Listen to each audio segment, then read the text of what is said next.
Agora sim, devidamente ao vivo, senhoras e senhores, muito boa tarde. Vocês estão me vendo e me ouvindo? Por favor, me dê aquele feedback importante aqui inicial, tá? Se vocês estão me vendo e me ouvindo bem, tá? Só pra gente começar o nosso papo de hoje, a nossa live terapia número 7. Estamos aqui fazendo... E aí, Luca, beleza? Muito boa tarde, pessoal. Me mandem aquele feedback, meu áudio e imagem estão ok? Aí o Luca falou que tá ok. Maravilha, grande Marcos, beleza, cara? Vamos nós aí no nosso caminho. E André, Matheus, beleza? Lorena, grande Lorena também aí. O Padre Wesley, estávamos juntos ali acompanhando uma live, agora ele tá aqui. E aí, Padre? Então, vamos para o nosso tema de hoje, que é a sua ou a minha verdade. Amém, Padre? A gente, lembrando, né, que essa ideia da live terapia, é claro que isso aqui não é uma terapia, obviamente que não, mas a ideia é que eu traga aqui alguns elementos já trabalhados na terapia, né, assuntos que já foi discutido lá dentro, algumas coisas que ajudaram alguns pacientes, enfim. A ideia é trazer, sim, alguns elementos trabalhados dentro do consultório para nossa live, ok? Para justamente a gente conseguir ter um momentinho aí de reflexão, enfim, que possa mudar um pouco a dimensão prática de cada um de vocês, certo? Então vamos bater esse papo aí, todos são muito bem-vindos, obviamente, e enfim, vamos lá.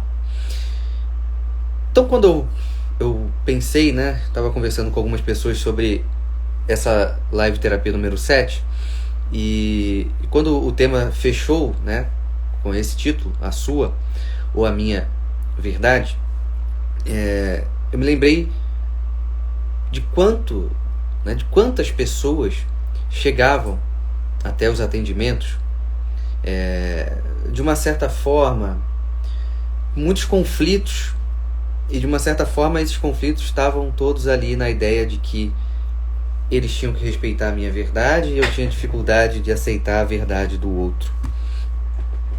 E essa ideia de minha verdade e sua verdade sempre fica muito confuso, né? As pessoas ficam meio confusas. Essa minha verdade vale mais do que a verdade no outro.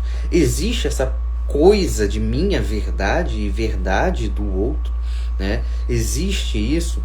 Então, é muito importante que a gente consiga refletir bem sobre essa dinâmica da minha ou da sua verdade, para que a gente consiga caminhar numa trilha boa, certo? Até porque temos objetivos para alcançar. Queremos alcançar coisas, queremos crescer, queremos nos desenvolver, né? Temos objetivos a longo prazo, temos objetivos a curto prazo. Então, eu preciso entender o que é essa verdade, ou qual é a verdade que eu devo abraçar. Então, o primeiro ponto que eu quero que vocês tirem aí, caso algum de vocês fiquem nessa dinâmica que eu vou falar, é que quando a gente fala de minha verdade, esse termo tá sendo usado de uma forma equivocada. O que há é a minha responsabilidade e a sua responsabilidade, certo? Então, a minha responsabilidade, a sua responsabilidade e a verdade, onde você tem que assumir a sua responsabilidade e eu tenho que assumir a minha responsabilidade, certo? Então, muitas das vezes quando as pessoas falam, essa é a minha verdade e não a sua, a gente precisa entender que há a minha responsabilidade dentro de um determinado contexto, certo? Então, por isso que quando a gente pensa numa escolha correta, né, em fazer boas escolhas dentro da nossa vida, a gente tem que levar em consideração o contexto que estamos inseridos, né? O que esse contexto pede? O que a minha responsabilidade pede necessariamente? Então, esse é um ponto que a gente precisa ter de uma forma muito clara. Então, quando a gente tem essa dimensão de forma clara, as coisas começam a, obviamente, clarear também. Então, opa, voltou? Voltou. Então aqui está um ponto fundamental da gente entender, tá? Porque a luta correta nossa não é entre a minha verdade e a sua verdade. Não. Então vamos lá. Nós precisamos nos formar. E quando a gente pensa em nos formar, no sentido de nos desenvolver, nós precisamos da verdade. E não da minha verdade ou da verdade do João. Certo? Não há um confronto necessariamente de verdade. Há uma busca pela verdade. Certo? Então nós vamos ter que entender que há uma necessidade de buscar fontes corretas. Há uma necessidade em cada um de nós de buscar a verdade mais limpa possível. Certo? Não é à toa, e quando falamos em buscar terapia, quando alguém busca terapia, ela quer a verdade de algo. Ela quer a verdade para saber qual é o modo correto, qual é a verdade para solucionar aquela situação, qual é a verdade que eu tenho que fazer, qual é a verdade que eu tenho que aceitar, certo? Então, a gente precisa ter isso claro. Então, eu preciso buscar boas fontes. Então, meus amigos, não é todo mundo que quer passar a verdade. Não é todo livro que quer a verdade. Certo? Então a gente pode pegar livros de desenvolvimento humano, né? Que ele seja anti-verdade. Certo? E aí eu vou ler aquilo sem uma mínima preparação, aquilo vai me engolindo, e aí eu acabo perdendo a chance de buscar uma dinâmica coerente, uma dinâmica verdadeira. Porque eu decidi abraçar algo que muito mais me justifica. Certo? Então é muito importante buscarmos essas boas fontes. Através dessas boas fontes, nós vamos buscar, né, nós vamos encontrar boas definições. Hoje em dia, há esse problema também, né? As coisas estão mal definidas. Então, eu tenho um texto meu mais antigo, que o título dele é A Importância de Dar Nome aos Bois. Tá aí. É um texto que fala sobre a importância de boas definições. O mal tem que ser chamado de mal. O bem de bem. Por isso que a minha verdade, se eu abraçar essa minha verdade, eu falo assim, não, mas essa é a minha verdade. A minha verdade não acha que aquele mal é o mal. Já o outro fala assim, mas a minha verdade diz que aquilo é o mal. Então, existe uma informação objetiva diante de algo que acontece. Certo? E a gente precisa encontrá-la para que a gente possa encontrar também as outras pessoas. Porque senão eu vou colocar essa minha verdade na frente de tudo. E essa minha verdade vai ser a única verdade. E quando eu falo aqui da responsabilidade, que eu falei uns minutinhos atrás, quando eu descubro as minhas responsabilidades e vejo que eu tenho que realizá-las, isso não significa que eu devo pisar nos outros para fazê-lo. Certo? De modo nenhum. Eu vou continuar buscando fazer, não atrapalhando, vamos dizer assim, os outros. Certo? Então, é muito importante que a gente encontre boas fontes e essas boas fontes vão nos dar boas definições. Né? Então, se a gente pensar em... A gente consegue achar autores hoje que falam que, sei lá, egoísmo é virtude, que vaidade é um bem, etc, etc, etc. Mas, quando a gente pensa naquele estudo clássico, né, no conhecimento clássico, a vaidade não é um bem. Ah, mas eu tenho que me cuidar. Mas quem disse que se cuidar é vaidade? Certo? Então, olha como é que a falta de definição, a gente começa a usar termos equivocados e isso vai entrando na vida das pessoas. Certo? Então, a inveja branca. Que merda é essa de inveja branca, meu? Entende? Inveja é inveja. Né? Então, assim, mas eu admiro aquele cara, logo tenho inveja. Não, se você admira, você admira. Se você tem inveja, você tem inveja. Certo? A admiração é um bem. Você vê uma pessoa ali evoluída, desenvolvida, etc, etc, etc. E você admira aquela pessoa, isso é bom.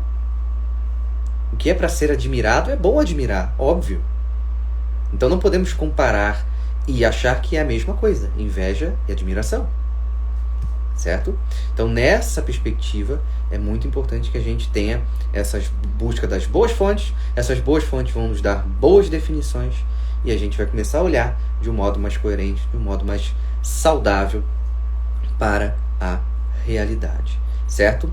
Sem boas fontes, que automaticamente vai dar para as pessoas mais definições, tudo, de alguma maneira, vai se desviar do objetivo da caminhada. Tudo vai destoar, certo? E com isso, a vontade fica fraca. Por que eu quero trazer a ideia da vontade fraca?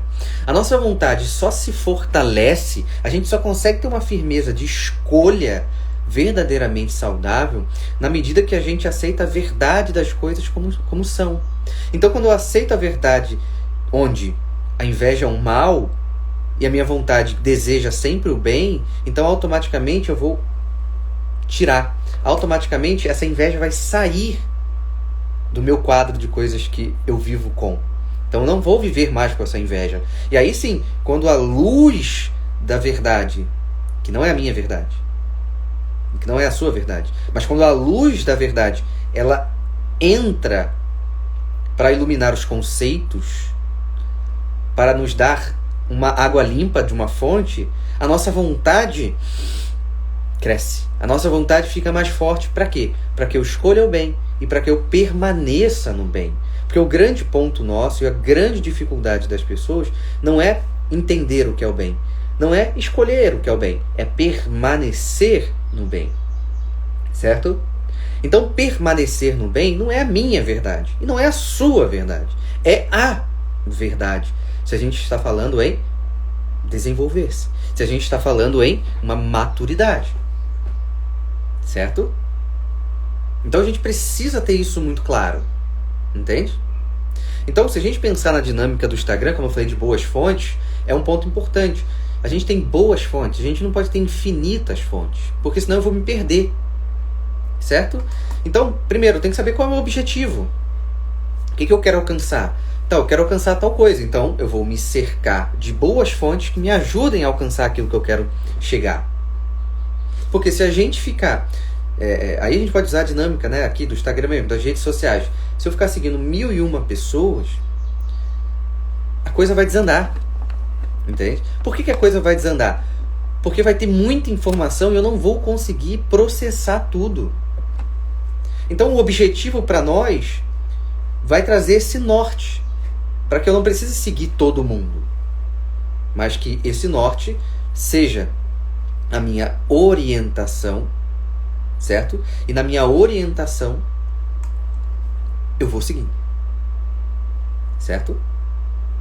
Então aí está um ponto importante. Então esse é um ponto fundamental. O Pedro perguntou assim, qual é a fonte da verdade? Né? A gente pode botar que a fonte da verdade é Deus, mas eu quero trazer dentro da dinâmica da live terapia, que ok, podemos pensar na dinâmica de Deus, mas eu quero chegar num ponto importante que vocês precisam aceitar o que eu vou falar para vocês, porque não é a minha verdade, eu também tenho que aceitar isso. Então, a fonte da verdade é a luta por se aperfeiçoar. Somos chamados ao aperfeiçoamento, que é diferente de se tornar obsessivo-compulsivo para ser perfeito, que é diferente de se tornar um perfeccionista, completamente diferente. Mas somos chamados a sermos verdadeiramente de verdade. E só tem como ser verdadeiramente de verdade nessa dimensão de aceitar o chamado à perfeição. Rafael, mas os consultórios, mas a psicologia, ela não pode haver uma perfeição. Claro que a psicologia contemporânea, ou alguns dos psicólogos, ou muitos dos psicólogos contemporâneos vão dar chilique ao falar dessa dinâmica da perfeição. Porque a verdade absoluta deles é o relativismo. A verdade absoluta deles é tudo é relativo. Certo? Então, é nessa dinâmica que eu nasci para a perfeição. Eu nasci para ser perfeito e encontrar essa perfeição, que eu me abro verdadeiramente para a verdade. Por isso que não é mais a minha verdade. Quando eu decido para lutar pela perfeição, não é mais a minha verdade que está em jogo. Não é mais a sua verdade que está em jogo. É a verdade que está em jogo. É claro que a gente pode dar 1001 desculpas. Eu sou fraco nisso. Fulano me enche o saco. Fulano não me ajuda. A gente pode dar várias desculpas. E eu sei que teu contexto ou o meu contexto pode ser mais difícil do que o do João ou da Joana. Mas o chamado continua sendo o mesmo. Excelente frase, Flávia. Flávia voltou como uma pergunta, mas eu colocaria com um ponto de exclamação. Quanto mais aperfeiçoado, menos neurose. De novo, mas se eu for mais perfeccionista, mais neurose. Mais obsessivo para ser perfeito, mais neurose. Mas quanto mais eu luto de modo ordenado pelo aperfeiçoamento, menos neurótico eu fico. Por quê? Porque eu não vivo mais dentro de uma mentira. Eu vou abraçar a verdade, que não é minha e nem tua, certo? Então, esse é um ponto importante. Então, quando a gente fala a sua ou a minha verdade, não é a minha nem a sua, é a verdade. Então, eu tenho que aceitar essa movimentação. É claro que dentro dessa dinâmica do aperfeiçoamento, é óbvio que eu tenho que ter uma paciência comigo, com os outros. Óbvio, né? É óbvio que eu tenho que ter essa paciência. É óbvio que eu vou, muitas das vezes, não conseguir fazer. Que eu vou cair. Que eu vou me decepcionar com o outro, comigo. Claro que vou. É realidade. Certo? É realidade. Então, a gente precisa abraçar, né, essa perspectiva. E vale entender uma coisa importante. Por que a gente tem essa dimensão tão forte, né, da minha verdade e a sua verdade, né? Como isso entra como uma dinâmica de diálogo ali, né? Porque há uma educação ideológica que todos nós passamos, né? Então, nossos pais passaram, nossos avós podem ter passado também, que é uma educação ideológica. Então, quantos de nós, sei lá, 10 anos atrás, poderia se inclinar totalmente a uma dinâmica relativista, a uma dinâmica absolutamente materialista, a uma dinâmica puramente individualista, etc, etc, etc. Certo? Então, esse é um ponto fundamental da gente compreender. Exato, essa questão da Cláudia que ela trouxe é importante, né? Aperfeiçoando, né? Só termina com o último suspiro. Aí está o grande ponto. A gente vai se aperfeiçoando durante a vida e vai até morrer. Não é à toa que existem grandes histórias de últimos momentos. Aí o padre Wesley está aí, conhece muito a vida dos santos e sabe dizer que tem últimos momentos de vários santos que são incríveis. E 1 minuto depois não está mais aqui, né? Então esse aperfeiçoamento é um movimento que ele é contínuo dentro da vida. A gente não vai chegar assim, aos 35 anos eu estou totalmente aperfeiçoado. Claro que não, é um processo. E aí qual é o ponto? O grande ponto é que vocês, quando fogem do aperfeiçoamento, é porque vocês querem a porcaria do resultado total aqui. O resultado total do aperfeiçoamento não é aqui. Por mais que lutar por se aperfeiçoar e caminhar no aperfeiçoamento, você vai deixando marcas aqui. E é óbvio. E talvez esse seja o grande caminhar nosso. Lutar pelo aperfeiçoamento, porque é justamente nessa luta de se aperfeiçoar que marcaremos a história saudavelmente. Tanto a nossa história, como a história dos outros que dependem de nós, enfim, que nos conheceram em algum momento. Eu trocaria, Dani, aperfeiçoamento igual alinhamento, eu colocaria aperfeiçoamento com ordenamento. E o que é colocar uma coisa em ordem? É colocar as coisas aos seus devidos fins, colocar as coisas nas direções certas, certo? Então, aperfeiçoamento, ordenamento. Então, eu prefiro usar a palavra ordenamento. Então, como eu falei, temos uma educação ideológica. Até hoje, se alguém entrar na faculdade hoje meio bobo, vai ser trucidado por alguma dimensão ideológica. Certo? Vai acontecer. Só que nós podemos ter passado pela faculdade e também recebido aí essa carga ideológica, mas não vamos falar da faculdade aqui, no nosso colégio, dentro de casa, etc, etc, etc. Porque também os nossos pais foram atacados por essa dinâmica.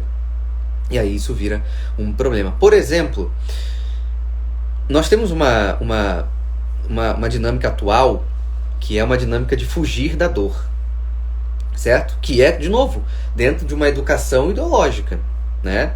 Porque qualquer vida madura, qualquer vida adulta, saudável, é uma vida onde a pessoa consegue lidar com as dores, né? E não fugir, como se fosse ali uma criancinha ou um animalzinho qualquer, né? Então nós temos essa dinâmica. A pessoa foge da dor. Se ela foge da dor, automaticamente ela busca de forma obsessiva sempre o prazer. Então se ela foge da dor e busca sempre o prazer, ela vai se tornando cada vez mais incapaz de buscar a verdade. Porque a verdade exige de nós um certo suportar das dores. Então, se eu só busco o prazer, eu me afasto da verdade. Me afastando da verdade, a gente vai caindo em um mal do século, que é a falta de sentido. Então, se você parar para pensar, todos nós aqui paramos para pensar, a cultura do prazer que nós estamos inseridos é ao mesmo tempo uma cultura do prazer e uma cultura sem sentido. Então, ao mesmo tempo, pessoas que estão tendo prazer de uma forma elevadíssima, ao mesmo tempo não vê sentido em viver, não vê sentido na vida. Então, isso seria fruto de uma educação ideológica. E uma educação ideológica, obviamente, é uma educação desordenada. Porque eu vou fatiando. Se você pensa que o homem tem que viver só de prazer, eu estou então fatiando esse homem. Né? Eu estou fatiando esse homem só numa dimensão sensível que ele sente prazer. Ó, o Vanin aqui, ó. R.Q. Vanin. O prazer virou sentido. O único problema é que o prazer não consegue ser completo e dar o sentido. Né? Então, abre um buraco. Então, naquele buraco, a pessoa não consegue alcançar, não consegue preencher. Né? Porque não tem como. O prazer dá esse sentido. Vai chegar uma hora que vai acabar. É o que eu falo para muitos pacientes, né? Que de repente estão nessa dinâmica de viver ali só através de sentir prazer. Né? Vamos dar o exemplo da Nutella. Você pode adorar a Nutella. Eu vou te dar um pote de 3 quilos de Nutella. Eu vou falar, come tudo. Vai chegar uma hora que você não vai aguentar. Vai chegar uma hora que você vai chorar para você não botar Nutella na boca. De tão enjoado que você vai estar ali. O prazer, né, desmedido gera mais cedo ou mais tarde um desprazer imediato, agressivo, profundo e absolutamente doloroso. Então aquele que foge da dor vai mais cedo ou mais tarde, quando eu falo dor, eu estou falando da dor real, inevitável da vida, né? Mas aquele que foge da dor desesperadamente vai necessariamente encontrar dores sem sentido. E aí é um problema. Então nós temos que abraçar essa dinâmica e entender de uma vez por todas que não há a minha verdade, não há a sua verdade, há a grande verdade. Não é à toa que Santo Agostinho falava, né? A verdade não tem que ser minha nem sua para que ela possa ser nossa. É esse o ponto. Essa verdade, quando a gente dá para o outro, a gente não perde, certo? O que eu tenho aqui, que é diferente do que você tem, eu tenho as minhas responsabilidades que tem a ver com as minhas circunstâncias.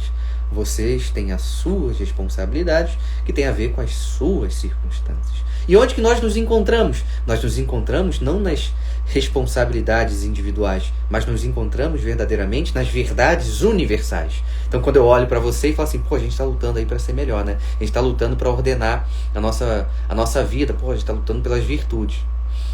Não é a minha verdade. Nós lutamos, certo? Então esse é um ponto fundamental. Ó, a Dani colocou aqui, ó, a ideia de viver porque o tempo está passando, viver como sem pensar no amanhã, vida sem sentido, viver loucamente. É aquela dinâmica. Nós só temos o presente, sim, mas esse presente precisa ser ordenado. Porque se a gente só tem um presente e de repente a gente ganha, né, o dia de amanhã, o que eu fiz com o meu presente? Será que ele honrou o meu objetivo? Esse é um ponto, né? é um ponto importante, certo? O Pedro botou aqui: a cosmovisão do paciente determina o que ele aceita ou não. Se ele aceita uma realidade transcendente, metafísica ou espiritual é uma coisa, mas se ele é um materialista convicto. Então, meu caro Pedro, eu acho que é um assunto mais profundo, não vou conseguir aprofundar isso aqui. Mas o ponto claramente você pode trazer para eles os frutos dessa escolha de vida. Por que ele é um materialista convicto e ele está na terapia por quê? Porque ele não tem dinheiro para continuar a vida dele material? Por que ele está sofrendo? Toda psicologia, toda terapia é um processo pedagógico. E se um materialista convicto não é uma virtude, e se um materialista convicto não é um bem, então, de uma certa maneira, dentro do processo terapêutico, ele deverá entender isso e lutar para ser mais ordenado. Aí vem de terapia para terapia. A minha terapia tem uma proposta muito clara. Se o materialista convicto vai aceitar ou não, aí é uma outra história, né? Porém, todavia, entretanto, se ele aceitar entrar na terapia comigo, ele sabe que ele vai ter que trabalhar uma dinâmica para melhorar, certo? Então, qual o problema do materialista convicto? Ele é pobre? Então, se ele for pobre e ele não tem aquilo que ele quer, a gente vai ter que trabalhar a maturidade dele. Não adianta, meus amigos. Se vem um cara materialista convicto, eu vou ter que trabalhar a maturidade nele, eu vou ter que fazê-lo superar a dinâmica materialista. Ponto. Como eu sempre falo, toda terapia é um processo pedagógico. Não quer dizer que todo processo pedagógico seja saudável, até porque pode entrar um terapeuta lá dentro e falar para esse cara que isso é a melhor coisa do mundo. E eu sou do seguinte princípio: se eu tenho um paciente meu que está na beira do abismo, eu não vou deixar ele pular, porque a liberdade dele eu não posso interferir. Perdão, eu vou puxar ele. Lógico que eu vou puxar ele, né? Então, esse é o caminho que eu trilho, né? Então, eu não quero ser um psicoterapeuta, um psicólogo, um terapeuta, seja o nome que for, que vou olhar pacientes pulando do penhasco. Eu não quero ter isso dentro da minha vida profissional. Sei que vou perder pacientes, sei que nem todo mundo vai gostar da minha terapia, ok? Isso faz parte. Nem todo mundo vai gostar de mim, mas quando eu colocar a cabeça no travesseiro, eu sei que eu vou fazer um trabalho, e fiz o trabalho naquele dia, de puxar as pessoas para uma direção certa, que é não pular no precipício. Então, para mim é esse o caminho. Então, se eu tenho pessoas ali que claramente são questões desordenadas, respeitando o tempo dele, respeitando ele, obviamente, ele será trazido para uma dimensão ordenada. Porque o meu trabalho parte do ponto de que vamos trabalhar o ordenamento. Eu não estou ali para bater simplesmente um papo, eu não estou ali simplesmente para ouvir uma história alheia e falar: nossa, eu já tive um paciente que eu tive essa história aqui, que incrível. Não, eu estou ali de uma certa forma para buscar a ordem, para buscar a cura, né? E para buscar a verdade. Então, esse é o ponto. Claro que eu não estou falando que isso é uma dinâmica simples, claro que eu não estou falando que é uma dinâmica fácil, porque cada paciente é seu paciente, mas eu tenho um comprometimento, né, em lutar para obedecer e encontrar a verdade. É um comprometimento meu, é um juramento antes de qualquer juramento profissional, né? Então, é uma dinâmica humana. Se eu quero ser verdadeiramente humano, eu preciso verdadeiramente ser verdadeiro. Claro que tenho milhões de defeitos, claro que tenho milhões de dificuldades, né? Então, preciso caminhar nessa dinâmica. Isabelle, quanto tempo? Como é que você tá?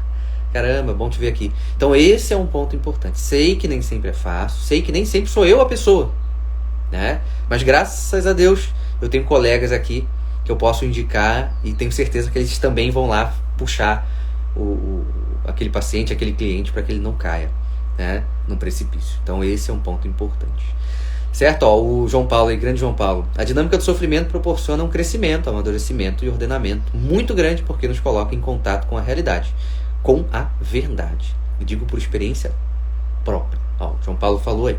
Então, meus amigos, a gente tem que partir nessa dinâmica da live terapia, como se a gente pudesse levar algo para trabalhar aqui, que não vamos pensar daqui para frente sobre a minha verdade e a verdade do outro. Vamos pensar justamente na verdade que me une ao outro. Rafael, mas eu tenho muitas diferenças com fulano. Vamos pensar na verdade que nos une, certo? Porque sem isso eu vou ser orgulhoso com a minha verdade e o outro lá vai ser orgulhoso com a verdade dele, certo? Então, Isso é um ponto fundamental, tá? Ó, o RQ Vanim botou aqui, não sei se estou falando teu nome certo, cara, que a coisa me manda aqui, né? Ele botou aqui, sou psi também, ouvir isso hoje me deu um alento. Não deixar a pessoa pular no abismo tratando isso como se fosse liberdade. Exatamente esse é o ponto, cara. Então, meus amigos, vamos caminhar para alcançar essa verdade que nos une, certo? Então, é Raquel, eu pensei que era homem, que eu não tô vendo tua foto direito, então desculpa, é Raquel. Então, desculpa, Raquel, mas muito obrigado por ter participado aqui da live, obrigado pelos comentários. E é isso, você falou certinho essa dinâmica, né? Em nome da liberdade, obviamente uma falsa liberdade, a gente arrebenta a corda que está segurando o paciente para ele não cair do abismo, mas ele tem que ser livre, deixa ele cortar, certo? Então é um ponto fundamental, certo? Seria, Karina, essa dinâmica da concórdia, né? Não é mais sobre a minha verdade, não é mais sobre a sua verdade, é sobre a nossa verdade, entende? Meus amigos, pense nessa live terapia de hoje. Eu não estou aqui sobre a minha verdade, vocês com a verdade de vocês. A gente está falando sobre uma verdade onde eu tenho que entrar nela, vocês têm que entrar nela, todos nós temos que entrar nela, certo? Enfim, Andréia, me manda mensagem no direct. Se você já mandou, eu vou responder esse final de semana, porque eu espero dar uma acumulada ali. Na verdade, eu só tenho tempo para responder no final de semana. Então, entre hoje e amanhã, eu vou responder todo mundo que me mandou mensagem no direct lá, tá? Então, se você não mandou, manda lá que eu respondo aí entre hoje e amanhã, tá bom? Perfeito, André. Então eu te respondo hoje ou amanhã. Pode ficar tranquila, tá? Meus amigos, a live de hoje está se encerrando. Só que eu vou abrir outra live, hein? Tá? Muito obrigado pela presença, certo? Estamos juntos. Eu vou fechar essa live aqui e vou abrir outra, certo? E vou abrir outra sobre outro assunto, tá? Então espero vocês aí. Já mande pro pessoal, porque Rafael vai voltar aqui para outro assunto aqui. Legal, live terapia número 8 vai vir agora, tá bom? É isso, pessoal. Estamos juntos. Volto no máximo em 10 minutos. Tá bom? Valeu. Tchau, tchau.